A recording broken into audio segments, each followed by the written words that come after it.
Hi everybody, welcome back to Skipper Sandra. I'm Sandra, your skipper. So, how are you doing today? I hope your week has been going great. My week has been, well, to put it mildly, just out of this world. Really has been. So for those of you who don't know me, I've been battling for about a month now some really bad pain in my knee. They think it's a torn meniscus, so on Easter Sunday, I am going to be having an MRI done. Yay, me, on Easter Sunday, but go fig. And then this last week, I actually broke out in hives all over my face. That's why the last video and this one, you don't see me with any makeup on because, well, that was not fun. The hives was really kind of gross and scaly, and I felt like a lizard, and it was really bizarre. So just to let you know, we all have life happen. And I work a 9-to-5er, okay? So in my 9-to-5er, I have a desk paper pushing job. Most people come to me and we fill out paperwork, and very rarely, if ever, do I leave my office. Usually it's only for trainings or for one of my secret sins, which is Carl's Jr. Western Bacon Cheeseburgers. Don't ask me why I like them. I do. I think it's because it's something I grew up with, but I love Western Bacon Cheeseburgers. Anyway, so that's really the only reasons I leave my office, right? But it just so happens we had a client with some mobility issues, and so they said, hey, would you mind going out to this person's location and helping them out with this paperwork? And I said, sure, not a problem. Well, it just so happens it's in Beaverton. So I thought, well, there's all kinds of things I can do in Beaverton, right? I know for a fact that the Knitting Bee is out there, and that's one of the great shops that we went to for the yarn crawl. So that was a lot of fun. And I thought, well, I could go visit them. And there's some other stores, and then I thought, you know what? Why don't we try to find something new, right? And I did. And I can't tell you how happy I am. I had 30 minutes. So I got to this appointment. I actually got there like right on time, and I gave myself extra time because I got lost. Even using Google Maps, it sent me to the wrong place. It was just bizarre. But I got there anyway, got this taken care of for this person. Wonderful time, very nice person. And then I left there, and I got there in 30 minutes before the store closed. And the store I went to was Nitro Knitters. So here's the card. You can see that there. I will put all their contact information down below, but Nitro Knitters was really great. I met the owner, Anne. Hi, Anne. And it was a great store. So it was really brightly lit, great parking, and they're crochet friendly. So when I went in, I go in and I see all this stuff, and there's all this knitting everywhere. Even the logo had knitting related, and beautiful little ceramic cups with like knitting things on them, and that kind of thing. So I'm like, okay, Nitro Knitters, hello, knitting, makes sense.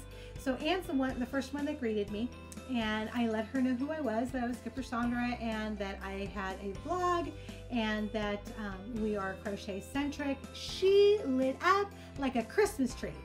Can't tell you how excited that made me, okay?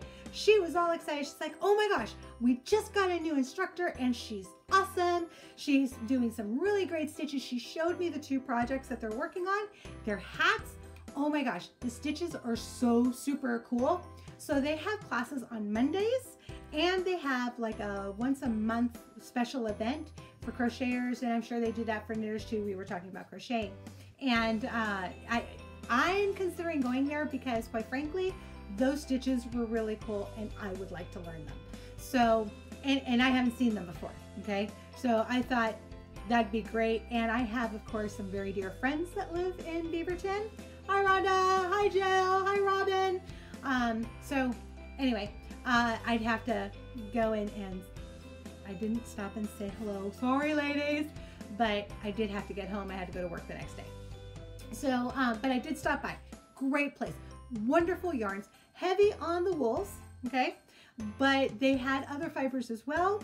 I did see some acrylics if you're interested, but acrylics are acrylics. You can really pretty much find them at Michael, and I am not dissing on Michael's or Joann's, because let's face it, great products, okay? And we'll be talking about yarns and fibers and what's better for when, and I'm going to show you what I got because, of course, I can't go to a yarn store and not get something, right?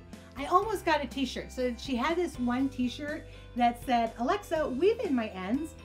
I should have gotten the t-shirt because it was just too funny. But what I got is so yummy. Baby alpaca. I love it. This is called Heather, Caribbean Heather. Look at that. Isn't that beautiful? Can't you just see the waves? Yes, I can. I loved it. I fell in love with it. It's distributed by Cascade Yarns. It's a company in Seattle, but the yarn itself is made in Peru, and which makes sense because it's alpaca. Alpaca is a great fiber. It's very versatile for most seasons, and it's got a great weight to it. So depending on how thick the yarn is, it's its own weight. But it tends to be lighter than wool, even in the thinner yarns. Love it. And it's got a great elasticity. It's super soft, and I can just sit here and play with it. So for those of you that don't know, I'm just going to keep cutting my yarn. For those of you that don't know, I have a very, very dear friend, Ems and JP, and they're getting married this August, and I've had the honor of being asked to officiate.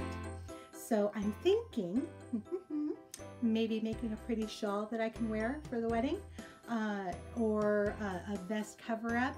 We're going to be dress shopping this weekend, so I'm really excited. I might take this with me. This might not work. Oh, darn.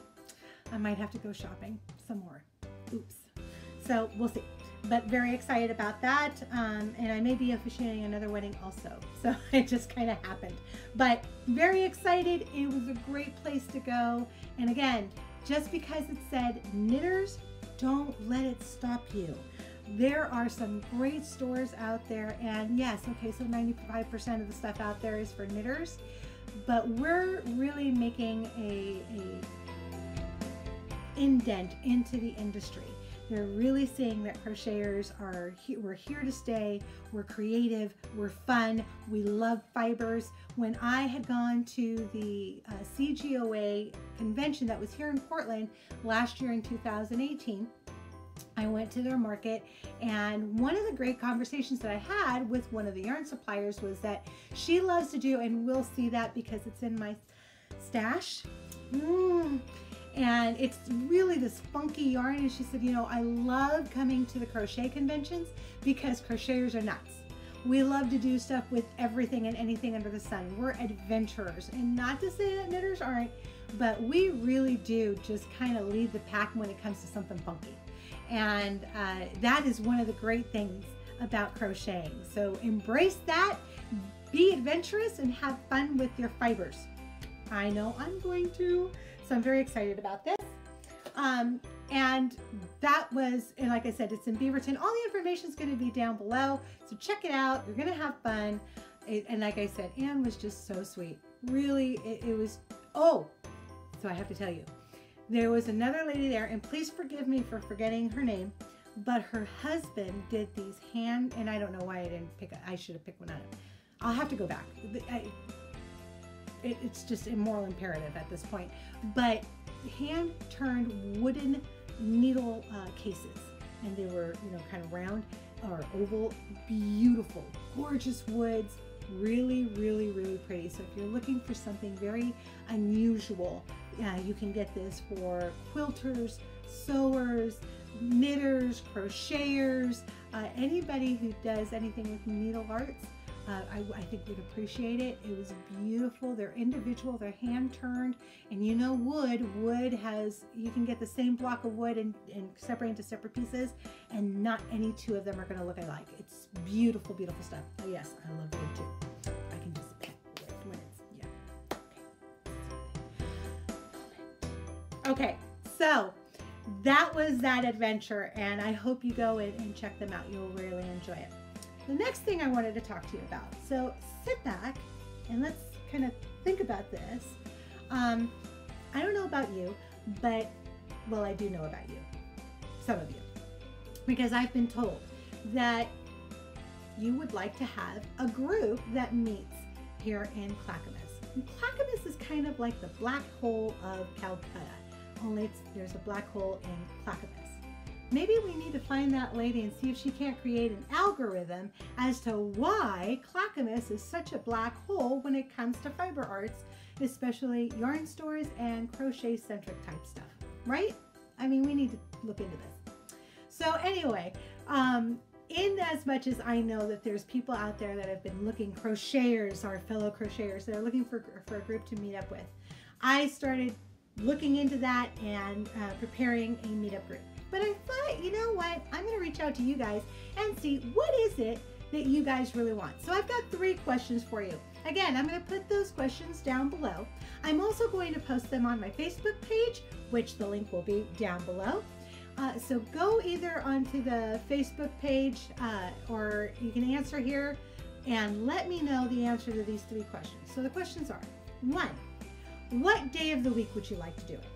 You know, what day of the week is most convenient for you? We all have different days that work better for us. What's yours? 2, what time of day?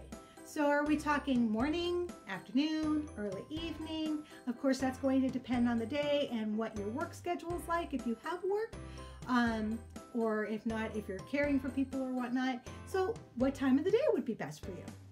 Number 3, what do you want to get out of the meetup? What is it you'd like to see? What would you like to experience?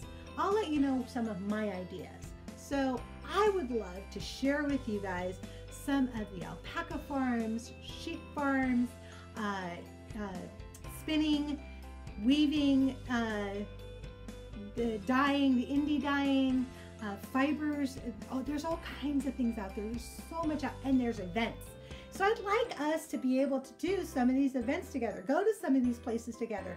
You know, it's great to talk about it, but being able to experience it is so much more fun, especially when you get a group of people together who have an interest and a passion to do it together. So I want to hear from you. What is it you want to do? What would be fun for you?